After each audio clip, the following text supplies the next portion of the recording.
Hi guys! For today's episode ay nandito tayo sa Glenmore Park. Ang Glenmore Park guys is malaki siya. So meron siyang north and south. Nandito kami sa south ng Glenmore Park. So maraming playgrounds dito and perfect for families and especially with kids kasi maraming fun and interactive activities na pwedeng enjoyin ng mga bata.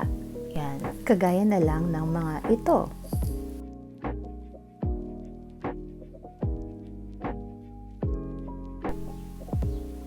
Today is a Sunday afternoon and ang ganda ng weather, hindi siya masyadong maaraw, kaya nag-decide kami i-visit ang Glenmore Park.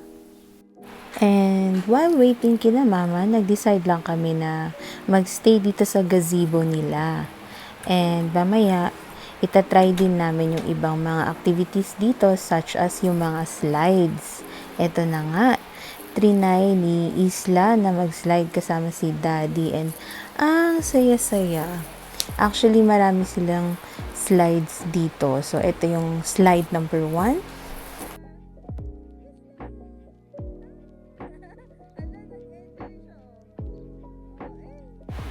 O, diba kitang-kita naman, nag-enjoy ang batuting. Gustong-gusto niya kung pwede nga lang daw mag-slide siya mag-isa dyan eh. Ito naman yung pangalawang slide. Yan. Cute lang, maiksi lang. And ito yung third slide. Ito yung medyo mas mataas.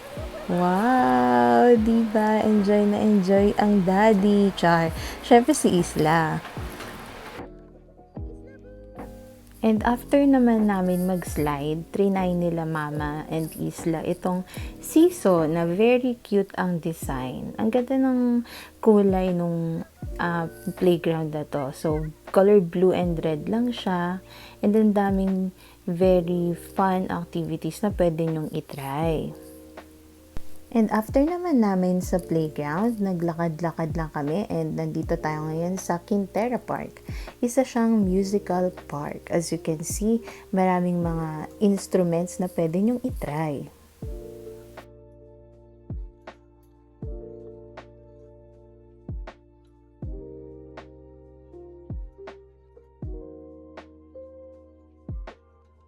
At naglakad-lakad pa nga kami sa park and dito naman sa side na to ang Glenmore Reservoir.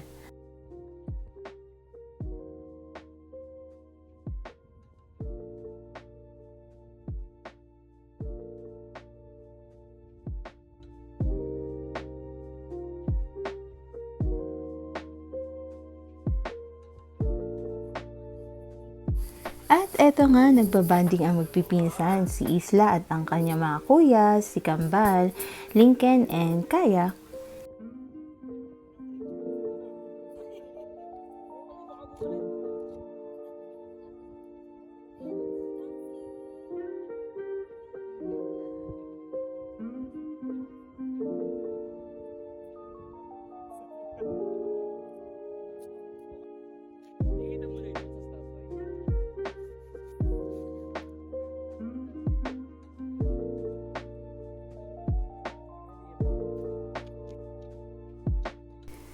Dito nga sa Glenmore Reservoir ay pwede tayong mag-rent ng mga kayak, canoe, and sailboats.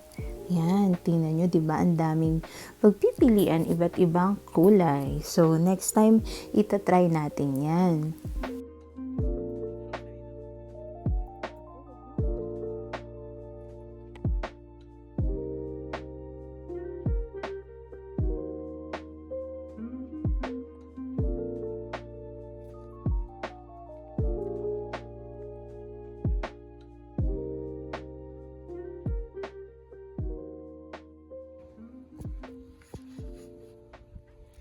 Si Godzilla dumating.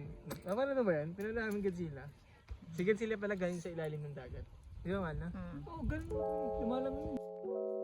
At dito naman, pwede kayong maglakad hanggang dun sa dulo. So, nagyaya si Daddy na lakarin namin tong floating kineso na yan. So, naglakad kami dyan and worth it naman siya.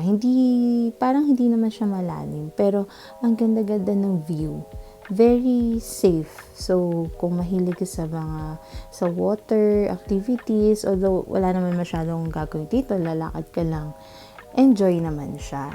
Yan, nakarating kami sa dulo. Hulaan nyo kung sino yung matatakotin sa amin sa tubig. O, diba? Ang ganda ng view.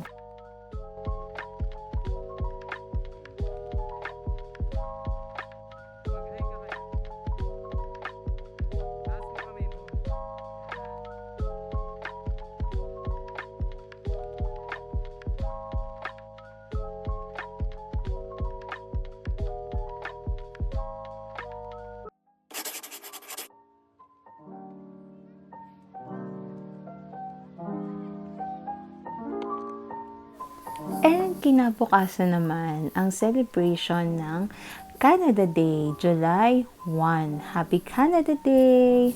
First time namin mag-celebrate ng Canada Day dito sa Calgary. So talaga naman lumabas kami at naka-celebrate sa madami pang mga residents ng Calgary. So yan, dito kami ngayon sa Princess Island. Naglakad-lakad lang kami dito at enjoy ang magandang weather. Malamig siya, hindi siya maaraw, yung hangin sobrang lamig. Enjoy na enjoy si Isla.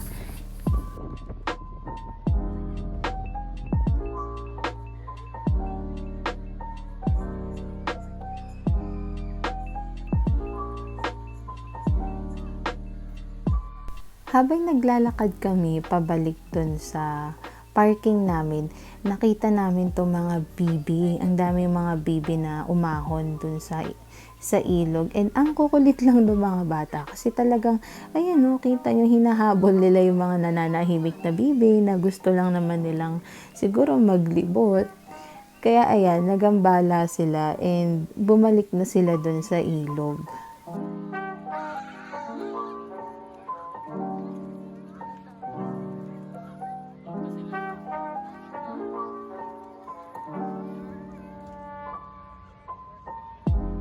And after naman namin sa Princess Island, nag-decide kami na pumunta dito sa East Village.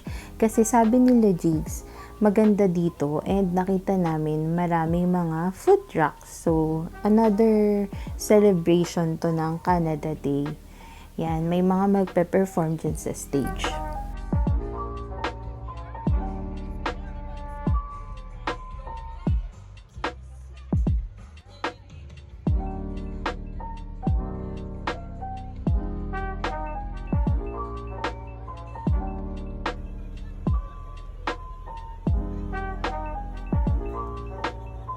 So, medyo nagutom nga kami kaya eto, bumili si Mahal ng quesadilla dito sa isang Mexican food truck.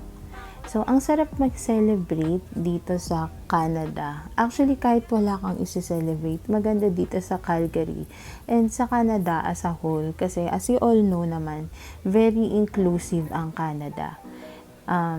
Hindi sila nagdi-discriminate ng kahit na anong lahi and totoo na very friendly ang mga Canadians. So dito itatry na natin ang quesadilla. Masarap to. Meron siyang bacon, meat, and cheese.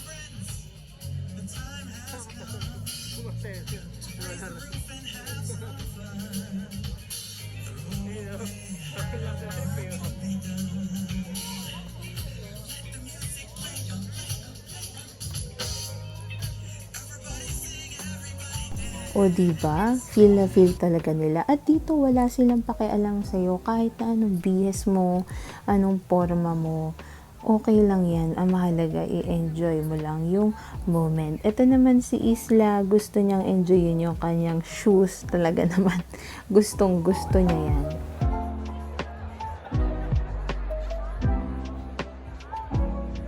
And syempre, part na rin ng festivities Canada Day. Trinay namin maglaro nitong, hindi ko alam kung anong tawag dito sa laro na yan. So, kung alam nyo, comment nyo sa baba. So, isushoot nyo lang yung bala, yung parang sack na yan, dun sa bilog. So, Hindi ko alam kung anong rules, basta parang kailangan ma-shoot mo siya. So, si Jigs dito, may pinakamaraming shoot siya eh. So, syempre si Daddy ang galing din. And ako, wala, tsamba-tsamba lang. Actually, si Maymay din yung asawa ni Jigs. Magaling pareho sila mag-asawa. Mag-shoot yung sack na yan. Yan. At ito naman ang ating mga cute na audience, 'di ba? Gusto niyo yun? Audience. Audience.